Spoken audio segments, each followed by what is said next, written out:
இது கர்த்தர் உண்டு பண்ணின நாள், இதிலே களி கூர்ந்து மகிழ கடவோம். பிரியமானவர்களே, உலகத்தில் அநேக கள்ள தீர்க்கதரிசிகள் தோன்றி இருப்பதினால் நீங்கள் எல்லா ஆவிகளையும் நம்பாமல் அந்த ஆவிகள் தேவனால் உண்டானவைகளோ என்று சோதித்தறியுங்கள்.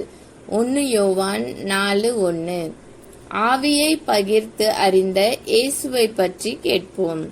ஒரு நாள் சபையில் ஒரு மனிதன் இருந்தான். அவனுக்குள் அசுத்த ஆவி இருந்தது. அவன் திடீரென சத்தமாக கத்த ஆரம்பித்தான்.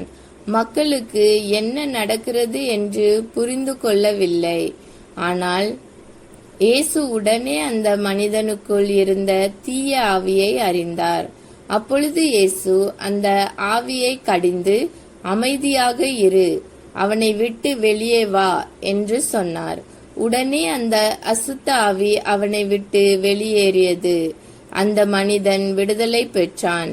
இதை கண்ட மக்கள் ஆச்சரியப்பட்டார்கள்.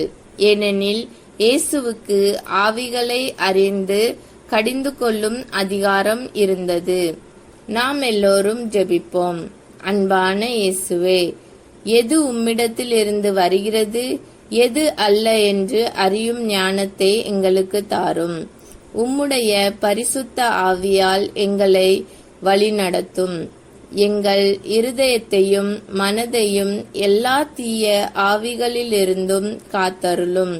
இயேசுவின் நாமத்தில் ஜெபிக்கிறேன். ஆமேன். இந்த நாள் இனிய நாளாக அமைய வாழ்த்துக்கள்.